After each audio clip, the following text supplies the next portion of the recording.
Emily, longevity is a word that's becoming increasingly rare in modern football. However, you've broken that trend with 10 seasons playing for Exeter City. However, that's coming to an end this summer. Can you explain how you've come to that decision? Yeah, I mean, 10 years, when you say it like that, that's quite a long time actually. It doesn't feel like 10 years, it feels like only yesterday that I came to the training ground for the first time at 15 years old. So it's been a great 10 years. But I think now's the right time for me to sort of move on and focus on other things in life. Football's been my life, and I'm sure it'll continue to sort of play a big part in my life. But I feel like now is the right time to step away, watch the girls continue to grow and progress. You've been around since the days of Tier 5 football, and you're now seeing us play in Tier 3. How proud of you to be part of that push, all the way from Tier 5 to Tier 3 football? It's amazing, and even in Tier 5, it was amazing. We still had, little girls turning up to the games, but in such small numbers that to watch it grow to what it is now, to have, a few thousand at SJP, it's amazing to see. And to travel to places like Watford and play at their stadium.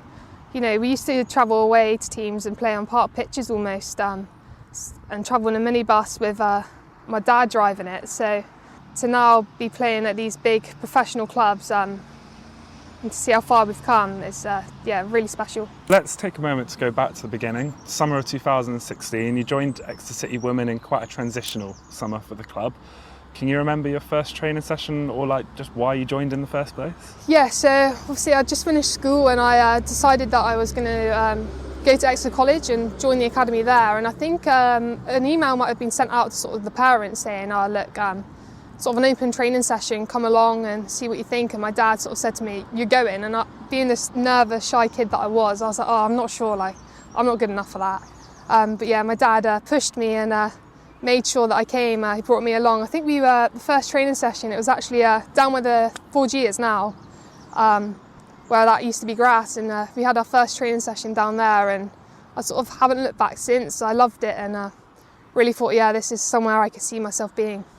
And obviously where we are right now, the training ground was quite a different place back then as well. And you can see over the last 10 years just how it's developed, even behind you. Yeah, it's amazing. When I first joined, I don't think the women really used the main first team building.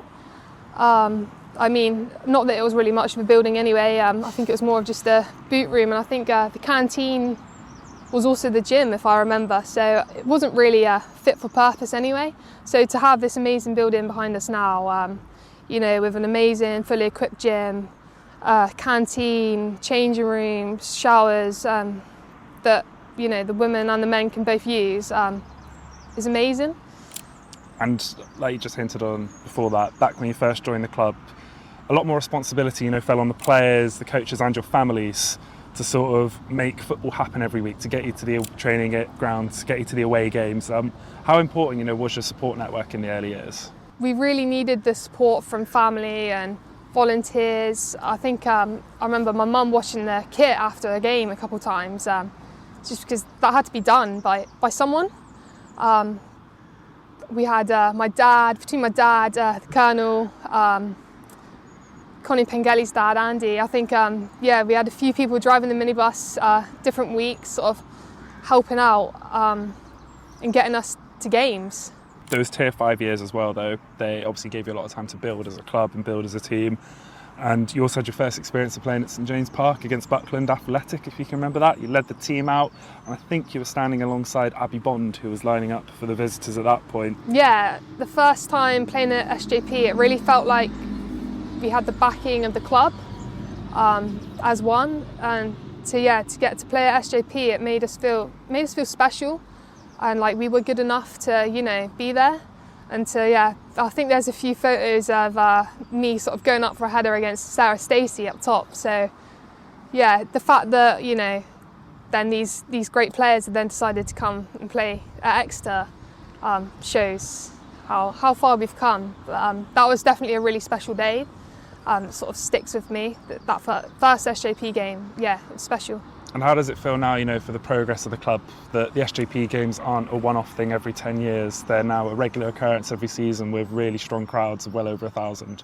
To think, you don't know if you're going to ever play at SJP, to now thinking, okay, I wonder when the SJP games will be, has been really nice. And you know, when you play at SJP, there'll be a nice load of fans there really backing you, and I think that made a whole world of difference. Following relegation, so obviously, like we said, the club rebuilt and eventually won promotion back to the WNL in 2019. You had a really close-knit title-winning squad that year. Just how special was that group of players at that time? Yeah, I still think about that team now and how close-knit we were, and really close. They were actually really good times. They didn't feel like there was so much pressure on it then, so you really just enjoyed playing together. I actually broke my collarbone that season, I think. So yeah, got promoted, but I wasn't actually on the pitch, which was a bit gutting. But so yeah, watch the girls go up there and win the league. It really felt like we were proper building something then. And then back when you were in the WNL, you remained part of the team either side of the COVID lockdowns, and became a bit of a goal scorer at time as well. You scored 10 goals in the 22-23 season, which is quite a return for a defender. Do you have a favourite goal that you scored during your time? Oh gosh, yeah. Looking back, you wouldn't think that I played on the wing, would you? Wouldn't think that was my strengths, but yeah, I did get a few goals actually that season. Obviously, I sort of took set pieces. I like to try and whip one top bins, and I think I did score a few like that. I think we were playing at SJP against Portishead, and I think we got a free kick right on the edge of the box, and I thought, yeah, this is mine to have. And yeah, it was in the first minute or two of the game, I think. Fans still coming in and not even sat in their seats, and yeah, I put it top bins. So that was a nice one, scoring at SJP in front of my family and all the fans, yeah. And as well, I think you scored the second or third goal at Tier 3 level against MK Dons for the club in its whole history, with that header from the corner, which must have been like another really special moment, having played in Tier 5 to then score one of the first Tier 3 goals. Yeah, obviously then I'd sort of gone back to sort of playing in a back three rather than higher up the pitch. So you think, you probably won't score any goals, you know, you might score a header, and that's what happened, you know. I was in the box and I thought, go for it, and yeah, luckily the ball landed on my head.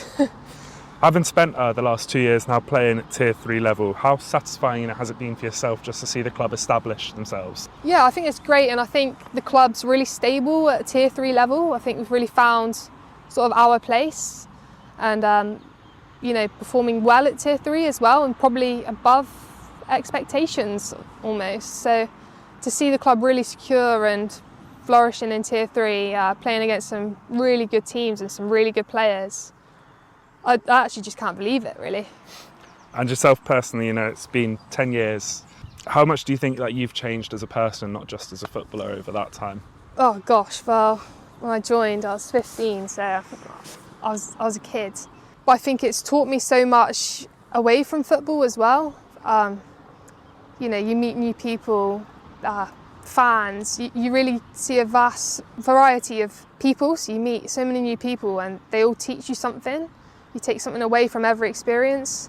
So I think it's really, yeah, taught me how to look after myself, be independent, be social, and it's really helped me in my career as well. So yeah, I've got a lot to thank for this football club, I think, and what football's done for me. And what's next for you now with your weekends and evenings? A bit of time away from football?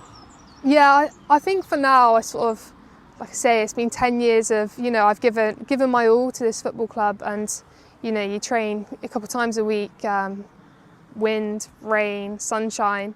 So I think it'd be nice just to almost have a bit of time back to see family more and friends, and, you know, not miss special events, which I think that's probably what I found hardest playing football here, is, you know, I give 100% and commitment, that, you know, I've missed christenings, weddings, birthdays, so to finally be able to say that I'll be at all those sort of events in the future would be nice. But I'm certainly gonna miss turning up to training and seeing all the girls, but I know for me it's probably right to have some time to myself and sort of see what happens. I probably will play football, but definitely not to the Tier 3 level of this amazing level at Tier 3.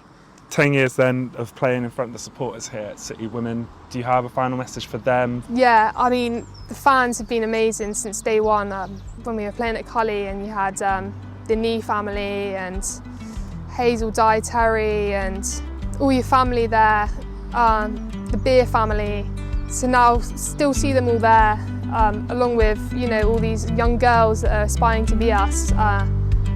Thank you for just always believing in us and supporting us through the bad days and the good days, and you've really helped carry the team and get them to where they are now. I think everyone's played a huge part in where we are today. Emily Toogood, it's been an absolute pleasure. Thank you for 10 years. Thank you.